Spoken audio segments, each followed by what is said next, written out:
living. I know people that bet on the WNBA. Is that right? Okay. I'm not one of them now.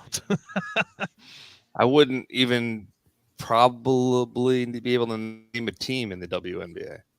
Maybe one. Oh, I could name some. The Mystics. Actually, two, I think.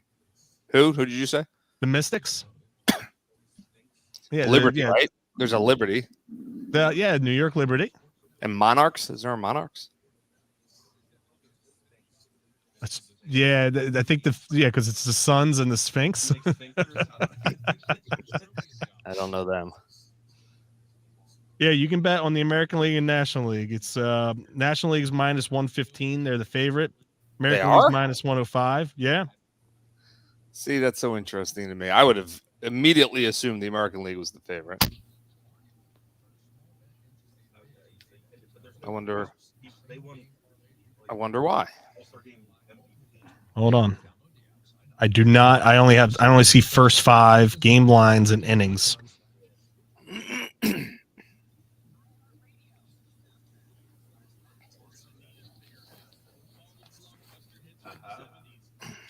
You didn't ask me to pick that game, did you? No. Oh, okay. What games do you have covered for your picks today? I have Red Sox Yankees. Is that a pick? It's a pick. Okay. All right. I did over under in that one. It's, Reds and St. Louis. Okay. And over under was Blue Jays in Kansas City. We're good. All right. Yeah, I had a tough week, huh? I went 0 for 3. You know, they can't all be winners.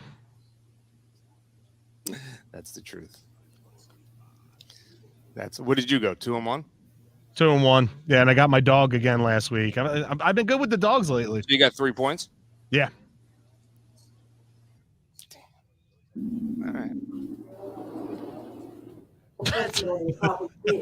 Wow, the 2022 Phillies are really bad. Why is that? No, he's rated Jeff because the 2022 and the 2008 Phillies are both 48 and 43, but Flash read it as they're 48 and 43,000 or 432,000. 432,000. Yeah. The Phillies are the first team to 400,000 losses. Well, someone had to get there. All right, I'm popping out, guys.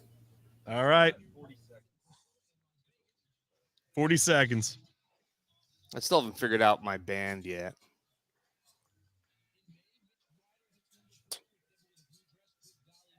Top 5. Yeah, I'll get 5. No. Can't stand that. Can't. It's appointment radio.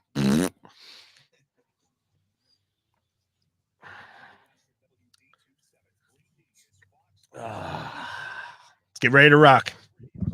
Talk, Zach, real quick.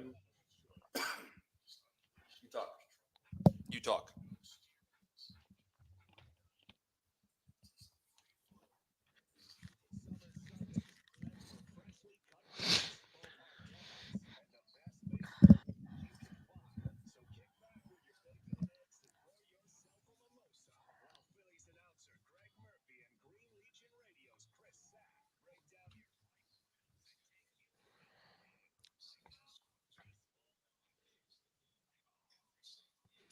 Good morning, Philadelphia, and welcome to Bud Light Baseball Brunch, powered by Green Legion Radio 102.5 Fox Sports The Gambler. Simply download that iHeartRadio app, and you can listen to us anywhere, crystal clear, worldwide. I'm Chris Sack of Green Legion Radio. I'm broadcasting you live with Slash from our iHeartRadio studios in Bala Cynwyd, Pennsylvania, while my co-host, as always, is on the road with the Phillies. It feels like we haven't been together that much lately, but he's down in Lone Depot Park in Little Havana in Miami, and he's having a great time. The tan looks good, but I would like to say I got a different introduction for him today. He is not just Phillies broadcaster Greg Murphy. He is play-by-play man this weekend. Sounded great yesterday on my way home from Washington Township. Without further ado, Greg Murphy. What's going on, Murph? Well, thank you. I appreciate those thoughts. But tan, I've never been tan in my life. Pink, yes.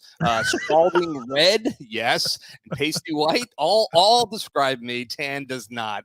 The sun and I we don't get along. So I've been hiding from the Miami sun. It's the best case scenario for me. Yeah, I agree with you. My wife she gives me a hard time all the time about it because I do everything to avoid the sun. Our honeymoon was in Cancun, and it was our resort was a horseshoe, and the sun would rise in the east and set in the west, and the way it would work was from the left to the right on our resort, and I would move with the shade. Yeah. And she hated it. She's like, "What's the point of us coming here?" I was like, "Do you want me to be miserable or do you want me to be happy?" Well, let me tell you this. I got sun poisoning on my honeymoon. So there you go. I was not as bright as you. I did not move with the shade. And I ended up a day and a half unable to get out of bed because I was so sunburned. Yeah. So there you go. Therein lies the lesson. Be careful. Sometimes though, you might need life insurance if that's the case with sun poisoning. So that's why you go to our good friends at the local State Farm agent, which combines good neighbor service with surprisingly great rates. You can combine your home and auto, and guess what you'll get? That's right. Good neighbor service with surprisingly great rates. In fact, State Farm agent Dave Bavuso is your go-to agent for the service you deserve at the price you want. So try combining home and auto today. State Farm agent Dave Bavuso will help you mix and match things perfectly. Call 856-740-5012 for your surprisingly great rates. Like a good neighbor, State Farm is there. Again, you can call him at 856-740-5012. Individual premiums will vary by customer. All applicants subject to State Farm underwriting requirements. All right. So first, before we go ahead and we do give out tickets on the program today, I'd like to wish my mom a happy birthday. And my mom's birthday is on Monday. And Mom will be with my dad down at the Ludlam Hotel and the Ludlam Bar and Grill when we're down there on Saturday from noon to 1. So looking forward to spending some time with them, as well as Pat. So make sure you guys come on down and hang out with us that day. It's going to be a good time. It's great. I love the fact that my mom's birthday is tomorrow, and my sister hits me up about 5 days ago and says, "Hey, we're all going to the beach for Mom's birthday on Monday. Can you guys make it?" And I'm like, "Well, me and Rach would have been able to request off from work a couple weeks ago, but that's not how it works." So thanks for the heads up, Janice. I really appreciate the love and the thought there as well. But perhaps they knew that. Yeah, exactly. Thanks, Janice. Not all of us don't work. Not all of us don't have to work during the summertime. So without further ado, though, I'm giving away 2 more tickets for the Phillies-Braves game on Monday, July 25th at 7:05. In order to win, you must answer in the comment section on the Green Legion Radio YouTube channel, the Green Legion Facebook page, or our Twitter handle at Green Legion. Everything is funneled in to our StreamYard feed, so we're able to pick out everybody that wants to join in and try and get these tickets. If you could see any band, musician, performer, whatever, ever, dead or alive, who would you choose to see? Murph, give me yours.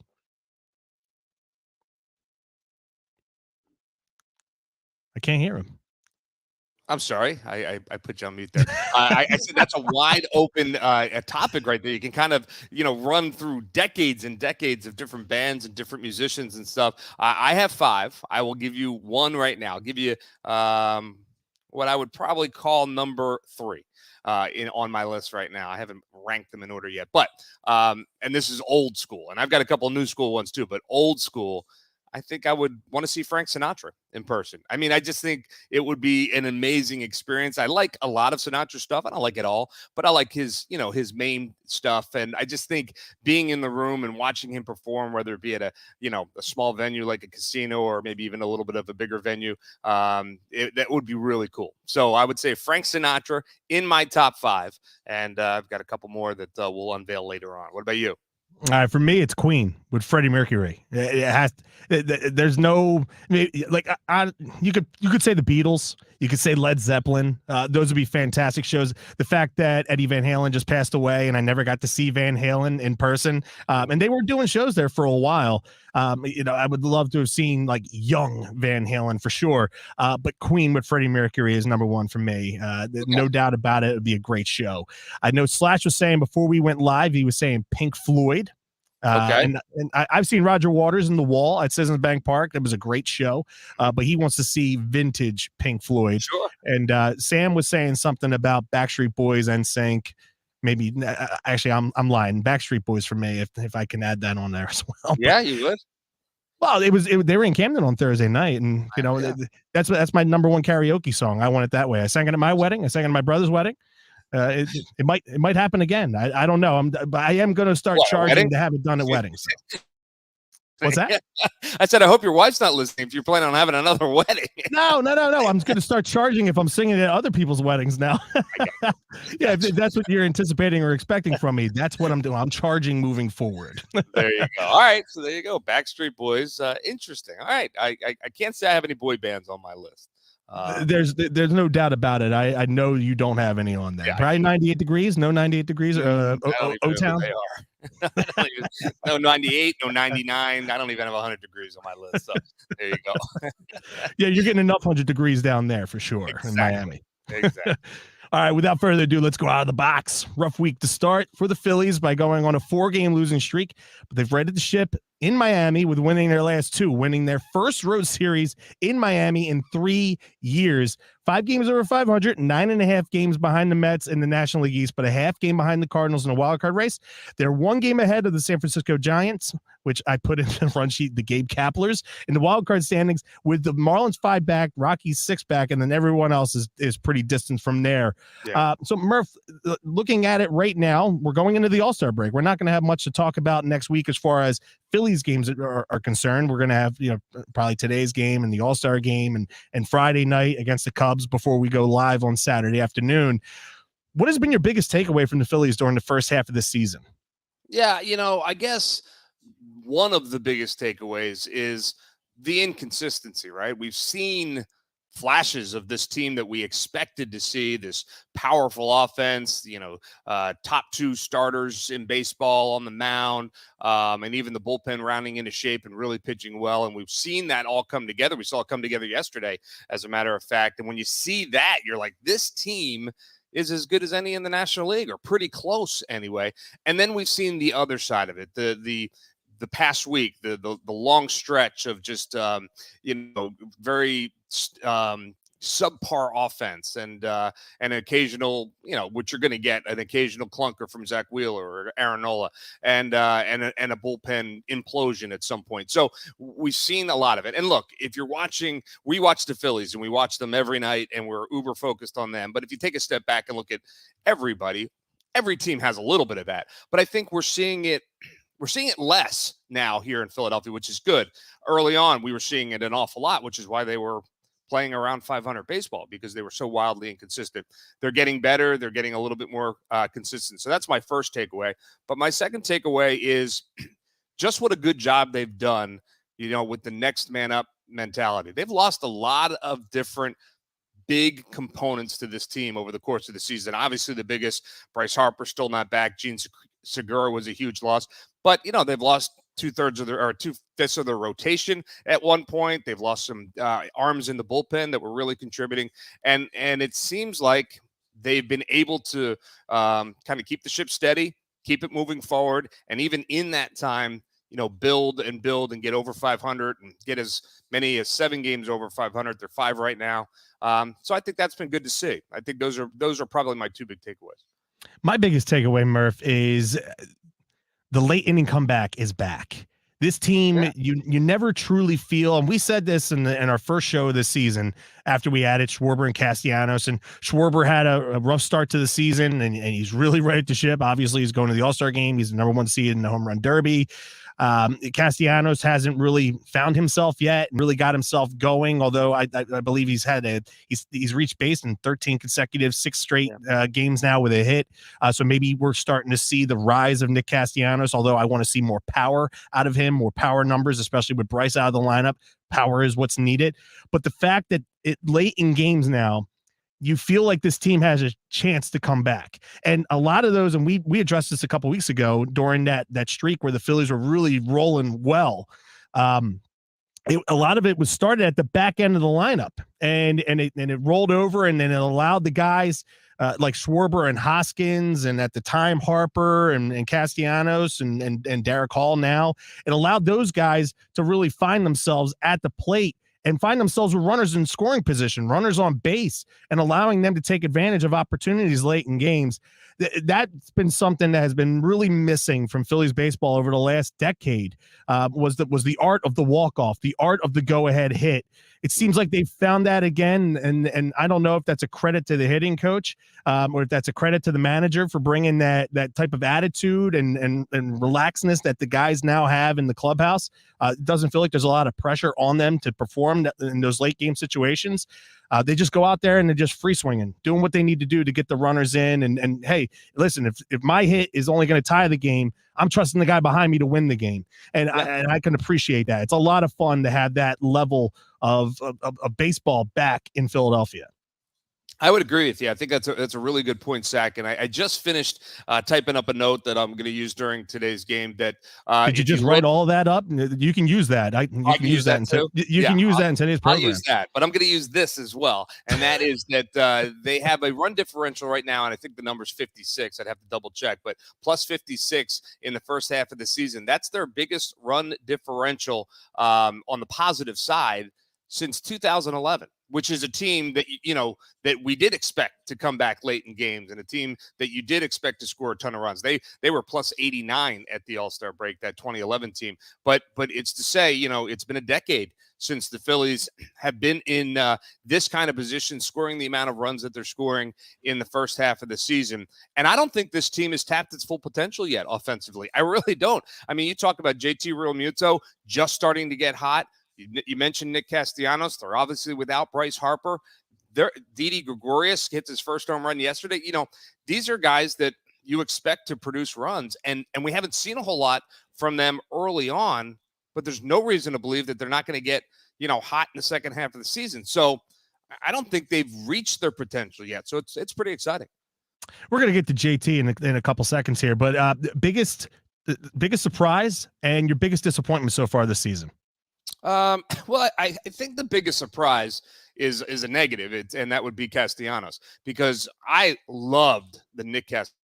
I thought he was going to just be an absolute stud in the middle of this lineup, and he still might be, but he hasn't been yet. And I am surprised by that. I'm surprised it's taken him this long to figure it out. So hopefully he does in the second half and has a huge second half. So that's first and foremost. Biggest disappointment, I guess, is just, again, I go back to the inconsistency.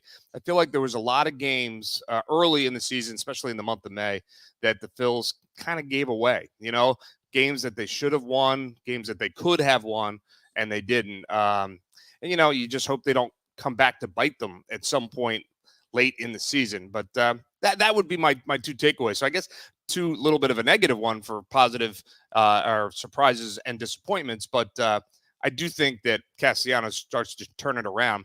And if he does and starts to rise to the level of what we expect him to be, I mean, look out, because that's pretty special. He's a pretty special hitter when he's going well. Yeah, my biggest surprise and my biggest disappointment I can tie to one player, and this isn't a knock on anything that he's done. It's when I want to say, as far as the biggest disappointment end, it's Alec Baume. As far as his power numbers, I haven't seen much out of him for a third overall pick in the first round. Yes, he makes contact, he gets on base. I was expecting more as far as like in the hot corner, being a third baseman, being able to drive the ball more. That's something that I hope to see more of in the second half. It feels like he's been getting there. Like his confidence level has really picked up over the last month and a half for sure. Mm-hmm. I want to see him driving the ball more extra base hits, more doubles, more home runs, going over the fence. That's what I want to see out of Alec. But I will give him credit on this. My biggest surprise is how well he's played defensively since that first week of the season, because I did not see this happening at all from him over at third base. And I'm not giving him the gold glove by any means, but the fact that he's making the routine plays, he's making them well. He made some great plays in the Cardinals series last week, a couple against multiple-time Gold Glove winner Nolan Arenado. What Bobby Dickerson is doing with him over at third base, the hundreds of ground balls that you said that he's been hitting to him daily before games. what a change it's been since the first week of the season. And now you're able to get him into the lineup consistently every single day. You couldn't say that the first couple of weeks of the season, right. And he's rebounded really well. And that's a good thing too, because a lot of people at the beginning of the year were going, well, we could trade Reese and we could put Baume over at first. Well, now you can fit them both in there, because I think Reese played pretty well at first base too. Yes, right. I look at the corners and I don't look at them as defensive, inefficient anymore. And the defense as a whole has played really well. Yeah, and I'm glad you mentioned Bobby Dickerson, because I do think he's a big part of it. But you got to give both Reese and Alec a ton of credit for the amount of work they put in. I mean, we've been around Reese for years now, and we know what kind of work he puts in. But Alec is hit the maturity level from Alec Baume from April to today is just it's off the charts how much he has matured. I don't mean that, as a person per se. I mean that as a ball player, and the way he handles himself, and the way he carries himself, and the way he deals with the media, and the way he handles his position. All of that, the growth that I've seen out of Alec Baume, to me, it's just been outstanding. So I hear what you're saying about the power numbers, and I don't disagree. But I think there's real room for growth for Alec. I think he's going to continue to just kind of feel more and more comfortable in his skin, and that kind of stuff is going to come. I don't know if he's ever going to be a 35 home run kind of guy, but if he's a 15 to 20 home run kind of guy and hitting for average and not getting runs, I'm totally fine with that. You need guys like that too. And one other, I don't want to call him a surprise, because I kind of expect it from him, but Reese Hoskins has just been really good the first half of this season. He's on pace to hit close to 40 home runs this year. I think he has 19 at this point. So Hoskins he's a guy we don't talk about a whole lot, right? Because he just kind of goes about his business. He's a streaky guy, but he's less streaky this year than he has been in past. And and to your point, playing solid defense as well, which is good to see. He's never going to be a Gold Glover over there, but he's going to be good enough that make the routine play. Yeah, and you can put him in every day, expect him to make the plays, and that's enough. And if he keeps swinging the bat the way he does, I mean, he's going to have 30 home runs this year. They're going to have 4 or 5 guys with 30 home runs this year when it's all said. Well, they could have 4 guys maybe with 30 home runs, and that would be good to see. So.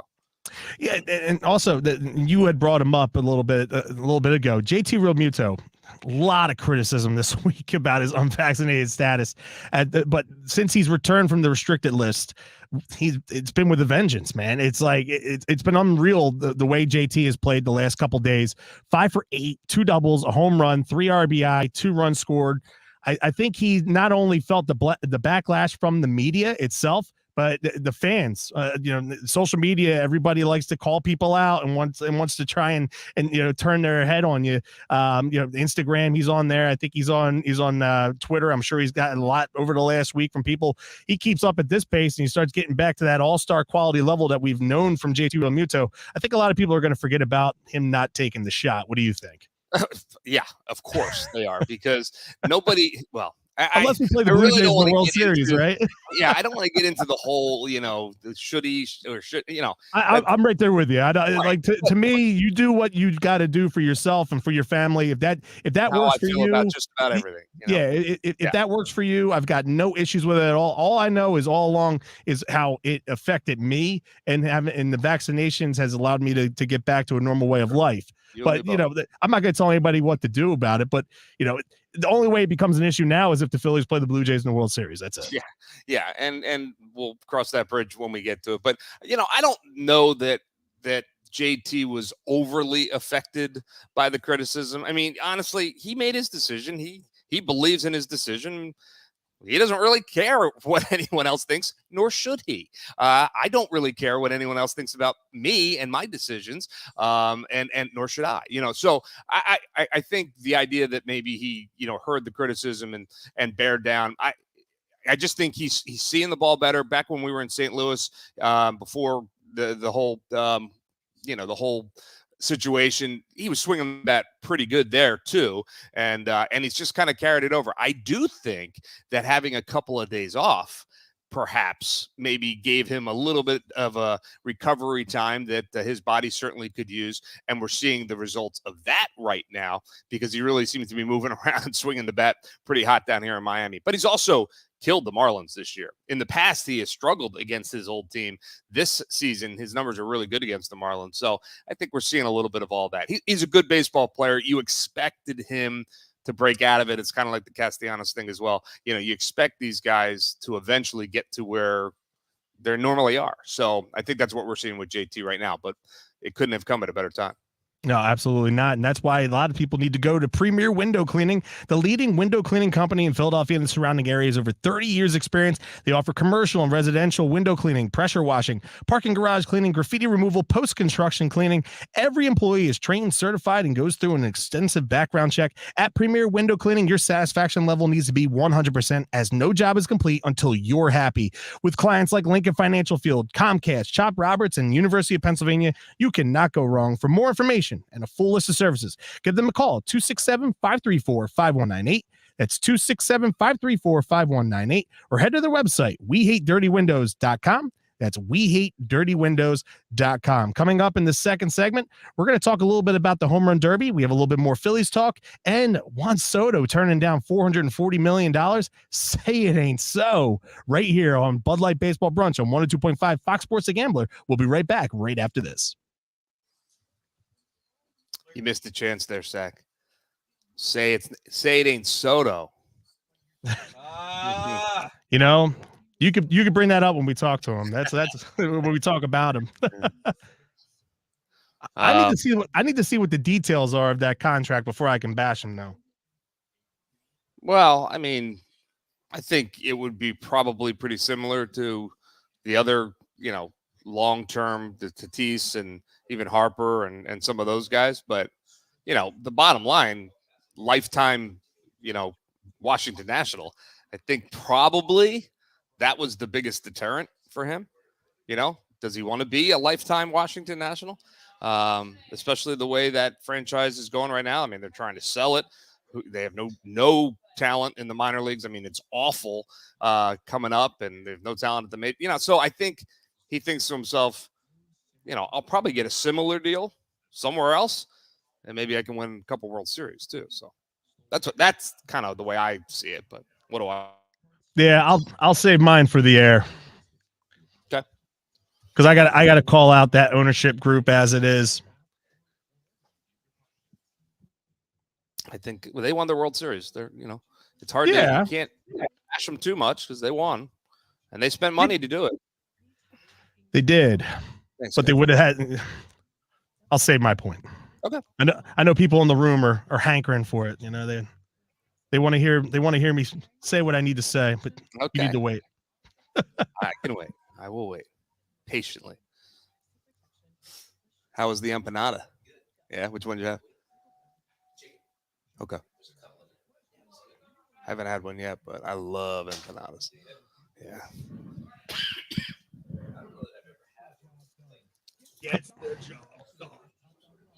Or cheese or veg. I mean, it's like anything else. How much time we got, buddy?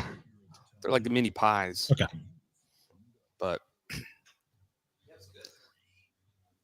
it's actually on my list of things to learn to cook.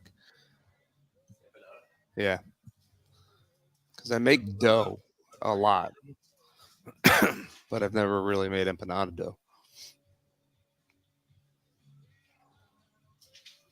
If you could see any band that you've never seen, or musician, whatever, dead or alive, who would it be? That's our go-to question today. Ooh, Rush. Ooh, that's a good one. Stack like that. 40 seconds. Yeah. That's kind of how I would be an awesome concert. I don't necessarily have to love every song or whatever. What would be an awesome experience? Yeah, I think that's a good one. 20 seconds. We got 20 seconds, Murph. Okay.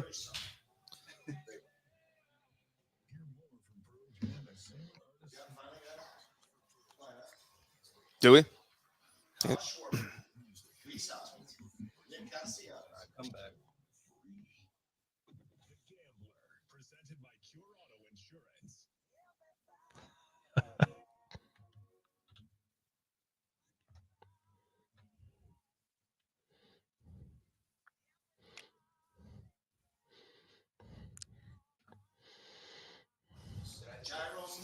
Baseball brunch is back.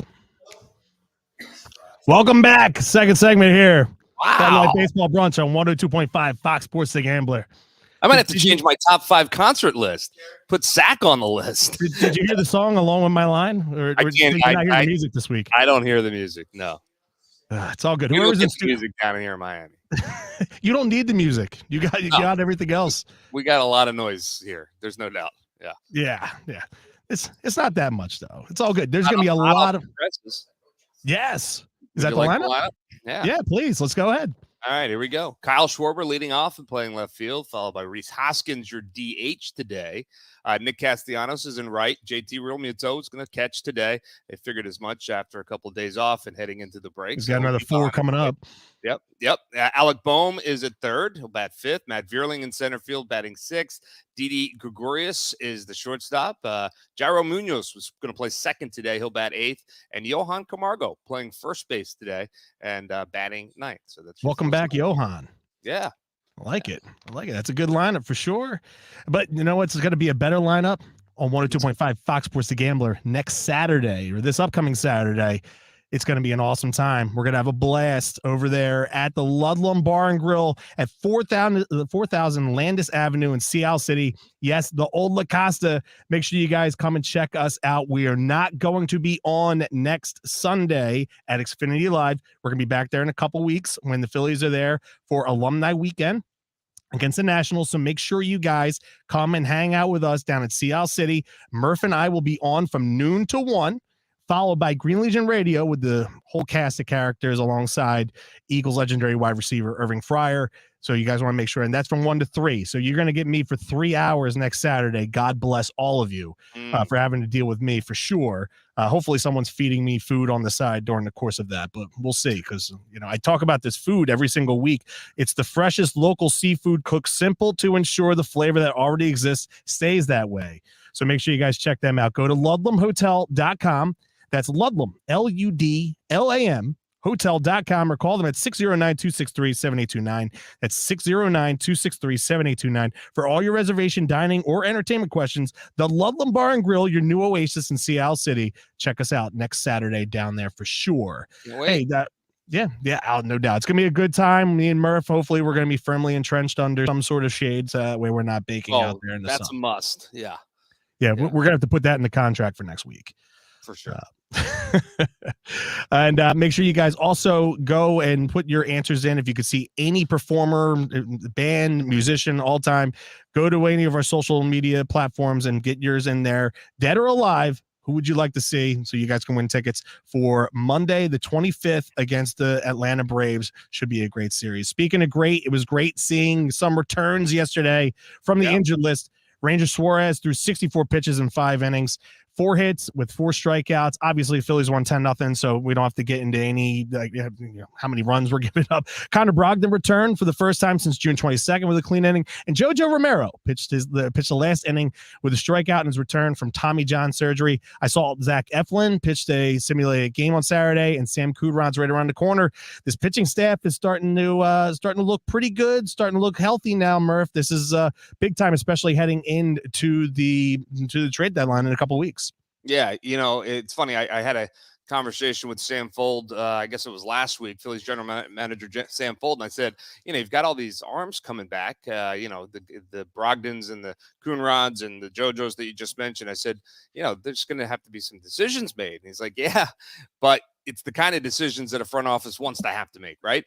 Too many good arms, and you're going to have to stash a couple down in the Lehigh Valley, but you're okay with that because you know that you have depth down there. The key for the front office is making the right calls. Who do you keep? Who do you send down? But all in all, certainly a good problem to have. Yes, and also going off on top of that, congratulations, Didi Gregorius. finally hit his first home run of the season on Saturday in that 8th inning. Combined, this is what the Phillies did in that inning, and I know you announced it because I was listening yesterday on the way home. Yes, congratulations. We got a round of applause here from Slash. Play-by-play man on the radio, Greg Murphy, yesterday. It was line drive after line drive after line drive after line drive. Great listen with you and Kevin Stocker. 2 doubles, 2 home runs, including Kyle Schwarber's National League leading 29th, and 7 hits, 5 runs scored in that inning. But it was great to see Didi get off the schneid there, Murph. I know it's been a long time coming for him and his teammates. I always love seeing that reaction from your teammates and how much they care about you, how much they want to see you succeed. That was a great moment for Didi, and hopefully that's a springboard to more success this season for him. Yeah, let's hope so. Because he is a guy that you expect to drive in runs and hit for a little bit of power for sure. And he finally gets it. But I agree with you. The reaction in the dugout was awesome. JT said after the game that they thought about icing him and going down into the tunnel and not being in the dugout when he got there, like they give the rookie treatment. But then they decided nope. They wanted to show him the love, and they certainly did that. It was fun to see. Yeah, no doubt about it. And it was a lot of fun for sure. We've teased this going into break. And the big news in baseball this week is Juan Soto and the Washington Nationals. He rejected yesterday a 15-year, $440 million contract. The Nationals are now going to shop him heading into the trade deadline. This is going to be a big return, a big trade package if it does happen for the 24-year-old phenom outfielder. I look at it like this, Murph, and we were kind of talking about it for those of you that actually watch us on StreamYard and our social media platforms. A lot of people love our interaction during breaks, and we kind of started to get into it. And I just want to refrain myself. I don't want to sit here and ridicule a guy. Like, in a lot of ways, people are going to sit there and go, how does somebody turn down $440 million? When is enough? How much is he actually going to ask for whenever he winds up getting someplace? I want to know how much of that is actually going to be guaranteed during the life of that contract. Because remember, Bryce Harper is in Philadelphia. And this might not be the only reason, but a big reason. They were trying to push a third of that $300 million that they offered to him. They were trying to push that off until he turned 65 years old. Right. I mean, life isn't guaranteed. And for you to think that, by the time you get to 65 and you're going to enjoy $100 million, that's all well and good. But I want to know how much of that $440 million they were trying to defer until later. They've deferred money for Scherzer. They've deferred money for Strasburg. I mean, that might have been a big deterrent and an issue for him. And I know you were expressing yourself in a different light, but you got to kind of see it from that way too. How much of that money were they trying to defer? Because I'm not trying to wait around till 65 for money that I earned. Yeah, well, and I get that. Although I will, if someone wants to give it to me. Although I'm a heck of a lot closer to 65 than he is. But yeah, that's 40 years down the road for him, Murph. Yeah, I'm sure that that maybe perhaps that was part of the contract. I mean, my goodness. I mean, you almost have to defer some of the money at that level because, franchises, sure, they're worth an awful lot, but that's a lot of money you're giving to one person each and every year. So, I'm sure they have to get creative with the accounting. My take on it, Kevin and I talked about this on the air yesterday. I think, and again, I don't know Juan Soto and I don't know what he's thinking, but perhaps he's thinking, well, I can probably get a similar deal elsewhere. And the state of the Nats right now and for the immediate future doesn't look all that good. And it's a little shaky with the ownership group talking about selling the team. You don't know who's going to come in and purchase the team. And so there's a lot of uncertainty with that organization right now. And, Juan is certainly the most talented player in that organization. And then what, right? So maybe he's looking around and thinking, maybe I head elsewhere, get a similar deal. He's going to make a ton of money no matter where he plays and has a chance to win a lot more than perhaps he would in Washington. Now, the Nationals could turn it around tomorrow, right? Mike Rizzo could go out and make a deal and get some young talent. It's certainly possible. And I'm not saying that they can't. I'm just saying if you look at it right now in their current situation, it doesn't look all that promising right now. So maybe that filter, if I'm a win, I want to win. And the money would be important. For sure, obviously. But if I could get similar money with an organization that I believe is going to win, that for me, that's where I'd want to be. Where do you see him going? Well, there's only a couple teams that can play in that sandbox, I think. So, Correct. I think it's all the regular players. You got the Yankees and the Red Sox, and perhaps the Astros, the Rangers. The Red Sox don't even want to pay their own players. That's why Betts is with the Dodgers, and Devers and Bogarts might be getting shopped at some point. And you're right. So then the Dodgers obviously on that list. You could put the Phillies on that list. They certainly can play in that playground. I don't necessarily think they will, but so there's eight teams, 10 teams, perhaps in Major League Baseball. Yeah, maybe the Padres, although they've spent a boatload of money already over the the course of the last couple of years. So it remains to be seen. But I don't think everybody can dabble in that playing field. So it'll be interesting to see what happens, whether he moves at all or finally settles in with Washington. And I don't know, but whoever gets him is going to have to give up an awful lot. Yeah. I think that's more than what the Phillies have. I mean, it's funny how the Dodgers and the Yankees make the playoffs every single year, yet they always have these highly touted prospects, like a bunch of them to where they can move them. But, I was looking at this morning. This is, and a lot of times we know from those deals that the Phillies made years ago for Roy Halladay and Cliff Lee and Hunter Pence, only a couple of those guys panned out. It took a while for d'Arnaud to pan out, and Carlos Carrasco's had a good career, but not to the level of, Cliff Lee and Roy Halladay and Hunter Pence with their careers. This guy yesterday tweeted this out in regards to, his name's Cody Welling, in regards to Justin Verlander. He's 39 years old, 12-3 with a 1.89 ERA this season. He's 55-18 since that trade to Houston. The Tigers received a pitcher that has pitched in 14 minor league games, a second-rate catcher with a 182 career average with Tommy John, and a career minor league outfielder. One of the worst trades in baseball history. Yet at the time, if you're the Tigers making that deal, you're thinking you're getting the steal for Justin Verlander. So it just goes to show you that, you can covet your prospects, but they're not going to always pan out, especially once they change organizations, for sure. Absolutely. I mean, the old saying in baseball, prospects are suspects until they become players. So, and it's the truth. And more often than not, it just goes to show you how hard it is, A, to get to the big leagues, B, stay in the big leagues, and C, be a star player in the big leagues, right? I mean, the pyramid is so narrow at the top. And, that's front office jobs. They ain't easy. We're all quick to bash what folks do in the front office and the decisions they make. But man, oh man, I've said many times, well, I would have done that in a heartbeat, and it turns out terribly. So you just never know. But but Justin Verlander, man, Clayton Kershaw, God, are you kidding? Scherzer. It's amazing what these guys continue to do at the age that they're at. So yeah, no doubt about it. And real quick before we go to break, home run derby. Do you get excited? Do you still get excited about it? Like I can't wait for it to be here in 2026 for the first time. It's gonna be like I want to see people ripping them off the new scoreboard that's going to be up there opening day next season, which was a bit of piece of news that the Phillies put out there this week. But it's kind of like the slam dunk contest in the NBA now. Like it's way better than the slam dunk contest. But like you want some of the bigger stars to be involved. Like the fact that Judge and Stanton, or at least one of them, is not representing the American League in this is a little bit disappointing to see if they're going to put one out of Dodger Stadium. But I still do get excited every year. The home run derby and the All-Star game, to me, with Major League Baseball, it's a phenomenal showcase. This is my reaction to the home run derby. I'm now I know what you're going to be doing on your All-Star break. Yeah, I have almost no interest in the home run derby. The only reason I have any interest this year is to watch Kyle Schwarber, and I will, because I'm pulling for him. I want him to win it.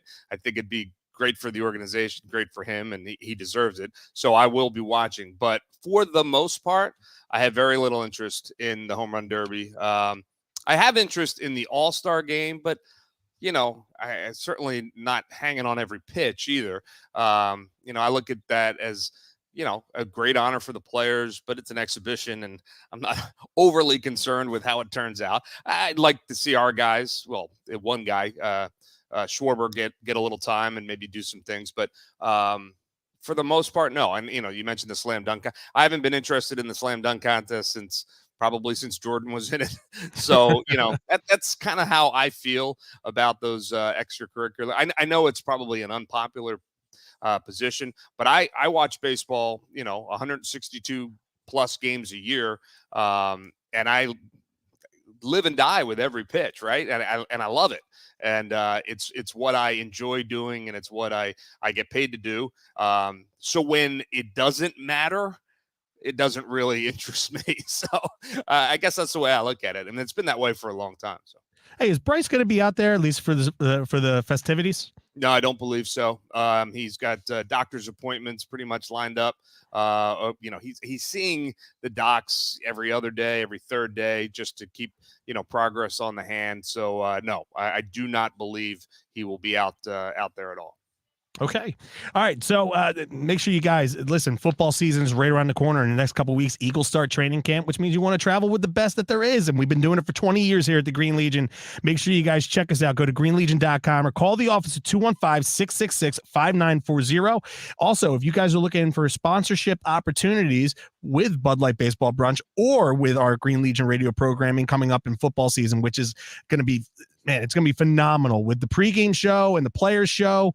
We're going to have a great time this upcoming football season. Make sure you guys email Quimby at greenlegion.com if you have any interest in sponsoring our programming the rest of the summer and going into football season. And yes, it's halfway through baseball season, but just because you're only going to get half of us during baseball season doesn't mean that we're not going to promote you and your business during the course of football season. That's right. Which is, we're hoping, is going to be through mid-February.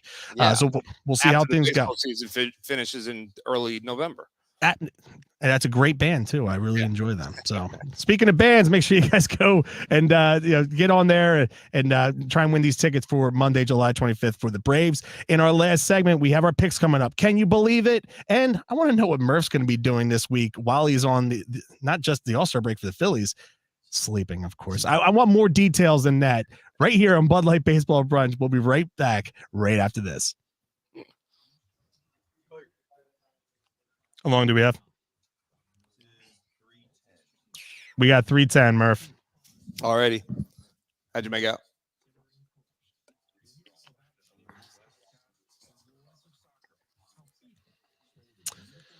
I mean, if you got some Queen in there. I think Stock was saying Rush, but they can't hear us anyway. All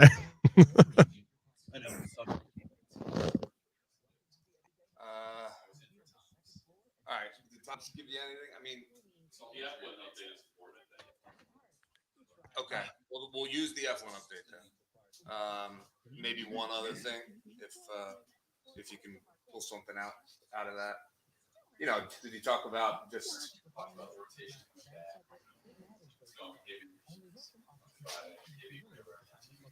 All right. Well, I'm cool with that. That's newsy. So let's put those and go ahead and stretch it out. Listening, Zach? Yeah, nothing like ED talk on Sports Talk Radio. We did, yeah.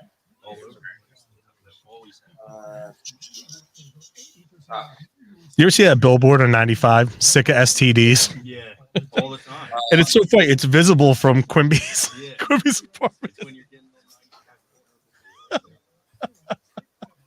Okay.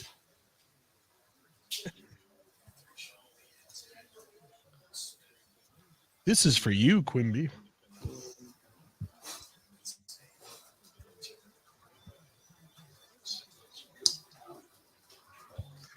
Oh, O'Reilly.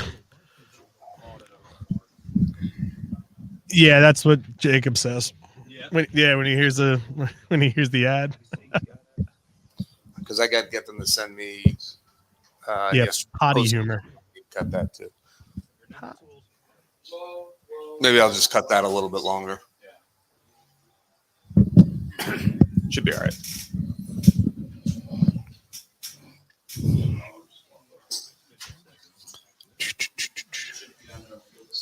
Oh.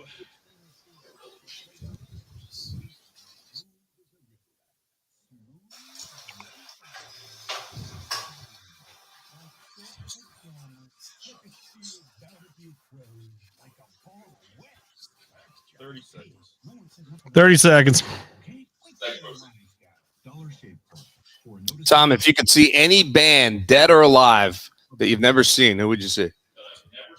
Yeah, that you haven't ever seen. Okay. Who you got? Tom said the Beatles. Beatles. Yeah, There's a lot of smart men on that broadcast team. that's right. All right, here we go.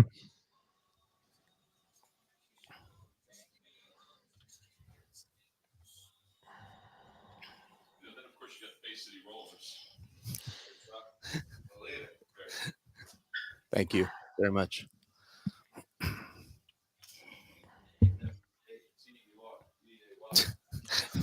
Welcome back.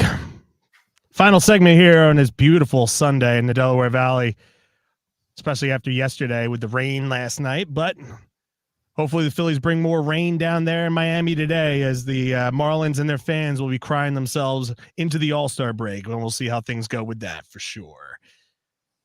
Just to chime in as well, my dad is listening to the show. Thanks, Dad. And I'm hoping Mom got her birthday shout out. Love you both. Thanks for tuning in. I know you guys are down at the shore. Dad says the home run derby is like Rocky movies, past its time. Me and your dad are in lockstep. All right, so let's go ahead, Murph. Let's give away these tickets. So, all right, we have 10. All right, you want to give me your top 5 real quick? I can do that for sure. Let me run them down. We're getting the Phillies broadcast. What I think Stocker said. Yeah. So Kevin Stocker said Rush. That would be the one that popped into his mind first and foremost. T-Mac said the Beatles, classic, right? You know, I think it's hard to argue. Going to see the Beatles would be pretty cool, no matter where you saw them. So smart men on that broadcast team. Yeah. 2 good ones. Okay, I don't have either of those on my list, although I toyed with the Beatles because I do think that would be kind of cool. I mentioned seeing Frank Sinatra. I just think, again, being in a room with Frank, him playing, would just be kind of cool. A band that I probably should have seen already, and actually had tickets for their last concert, wasn't able to go. U2. I've always wanted to see U2. I'm right there with you. Put on a great show, and I've never seen them. So U2 is on my list. The Foo Fighters. I love the Foo Fighters, and I know they are spectacular live. So I would love to see the Foo Fighters, and maybe that'll happen someday. But just no Taylor Hawkins. Yeah. So, but they'd be number 3 on my list. Number 2 is a band you mentioned, Van Halen. I think Van Halen would be amazing. Old Van Halen, the David Lee Roth era. I would love to have seen them when I was younger and they were younger. That would have been kind of cool. And finally, I just think it would be the most amazing concert experience. Michael Jackson. The ultimate showman. You think back to, I was growing up in the era where Michael was huge, and every song he put out was just a mega hit and just a huge international event. He based TV on the map, and everything he did was newsworthy. And I just think he performer to watch. So those are my top 5. All right, so here's what we have. We have 10 on the list this week. Okay. Elvis. Yeah. I thought about him too. Yeah. Jimi Hendrix. Okay. No, not no, Elvis. The regular, he's like Costello. He'd be good too. Oh God. All right. So Jimi Hendrix, Beatles, Van Halen, Prince, Whitney, Michael Jackson, Jethro Tull, Four Tops and Temptations, and the Rat Pack. Okay. All good. I mean, I like every single one of them. I'd pretty much every single one. I'd go see all of them. Obviously, I had a couple of those on my list. So Michael Jackson was my number 1, so I got to stick with that. I'll give Michael Jackson my vote. All right. It's kind of cheating because I said Van Halen. You can let Kev, You want Kev to be the tiebreaker today? Yeah. Well, go ahead. Give me your thoughts. I'm going to say Van Halen. Okay. Yeah. So, and again, Van Halen's on my list, so I'm not going to argue with that. So he's got to pick between Van Halen and Michael Jackson. All right. What is Kevin Stocker? Kevin Stocker is over here. There he is. Getting ready to doing his big league prep. Getting ready. But Kev, we need a tiebreaker, a concert that you'd like to see between Michael Jackson and Van Halen. The old Van Halen. We went with. Okay, old Van Halen it Old is. Van Yeah. Halen. All right. There you go. Congratulations Baby to Rock Eric Offer. is getting the nod. So And Van Halen thank you to Kevin Stocker for chiming in as well. you, Yeah, if Kev, listen, don't put pressure on my man while we're on the air, but I would love to have him on the show at some point this season. So Okay, all let's see what we can line up. Coming up, maybe alumni weekend at Xfinity if he's in town, or we can. He should be. It's alumni weekend. He should be. Or yeah. You have to be in town because my man lives out there in Washington State, the great Northwest. Yeah, the time difference would be a little rough for him for our morning radio show. So, but we'll see what we can do. Go ahead. All right, sounds great. All right, so let's go ahead. Let's do our picks for this Sunday's action in Major League Baseball. Murph had a rough week last week, 0-3, so nothing's changed. He's 14-19 with 19 points. I had a bounce back after 4 consecutive weeks of 1-2. I went 2-1. I hit my underdog, so I got 3 points. I am now at 16-17 with 22 points. Murph, give me your first pick this week. All right, my underdog is the first pick this week. The Red Sox and the Yankees are playing today. It's Garrett Cole and Chris Sale, and I know he's coming off injury, but Chris Sale out there on the mound for the Red Sox, and the Red Sox are plus 170 in this game. Wow. I really think, I mean, look, should the Yankees be favored with Garrett Cole on the mound? Absolutely. Could the Red Sox and Chris Sale step up and beat the Yanks today? Yeah, they certainly could. So I'll take the plus 170, and I'll take the Red Sox as my underdog this week. Okay, my over-under is in that game because last week they bit me. I said the under on Sunday Night Baseball, and they wound up going over. I think it was before the 5th inning. Yeah. So that didn't work out so well. But today's over 7.5 is what I'm going with. They played 6 times over the last week plus, and they've gone over all 6 times. I don't care if it's Sale versus Cole. I think this is Sale's second start back from the IL. And Garrett Cole, he gets roughed up against the Red Sox. I'm going over 7.5 today. They're going to do it again. There's going to be plenty of runs. Second pick.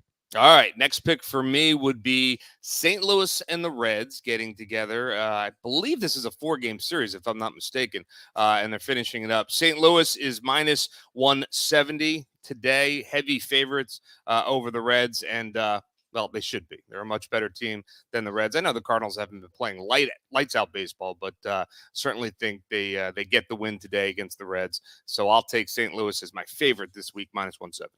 All right, my underdog this week is the Orioles, plus 135 against the Rays in Tampa.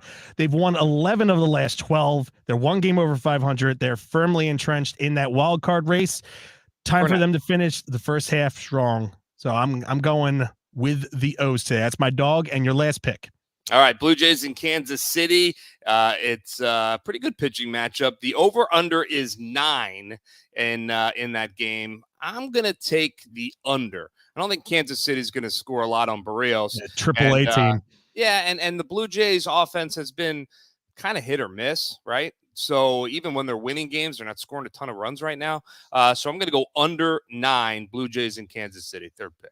All right, and I always seem to get bit in the rear end whenever I either go with or against Gabe Kapler, but I'm going with him this week. Right. Giants minus 145 against the Brew Crew. Logan Webb is on the hill to finish out the first half of the season for the Giants. They've taken 2 of the first 3 in this 4-game set. They've won 6 of their last 8 since losing 8 of their previous 9. I'm going to have the Giants winning today out there in San Francisco. Can you believe it?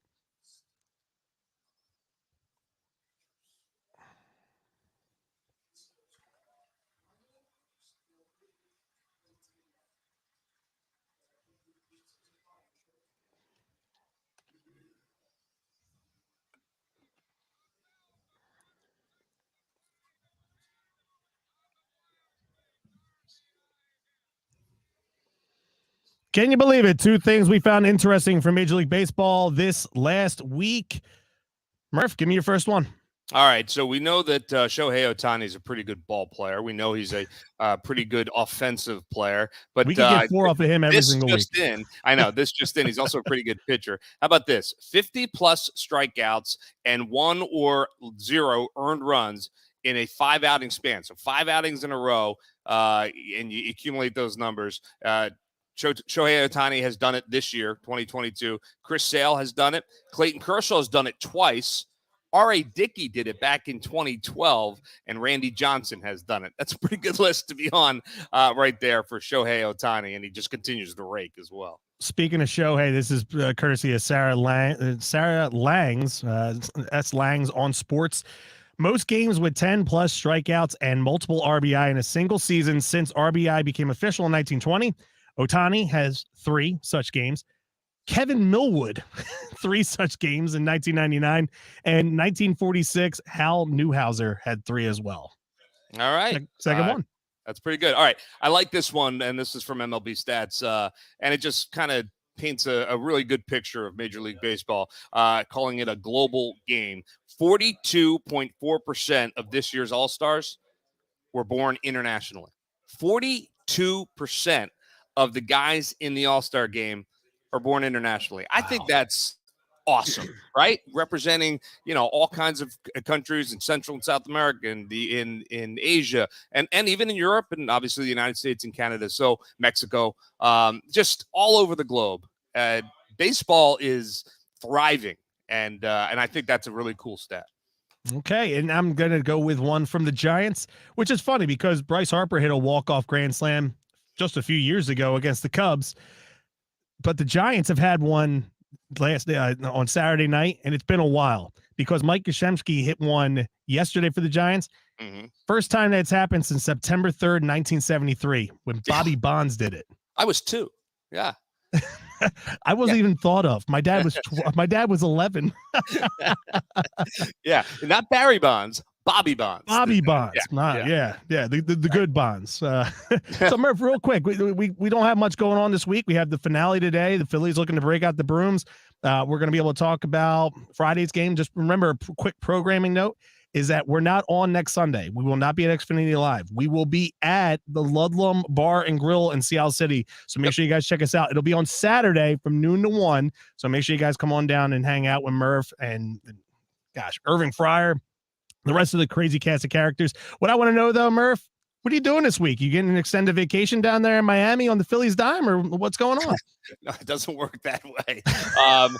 Extended vacation, yes. At least the flight home, right? Well, I could fly home to Philly, but I'm not going to. I'm actually, as soon as the game's over, the Phils, we have team buses that take us to the airport. One of the buses is going to drop off anybody that wants to go to the commercial terminals.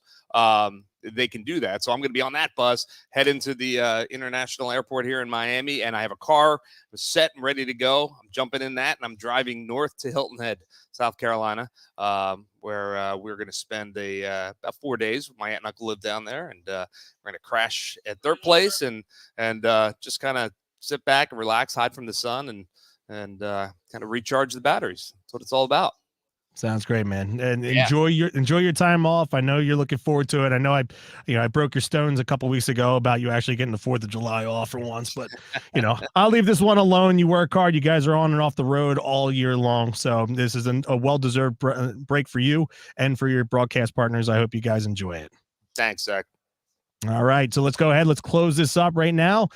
And like a 3-1 pitch to Ryan Howard, we are out of here, baby, for Phillies play-by-play man, Greg Murphy, Super Sam Brady / I'm Chris Sack at Green Legion Radio.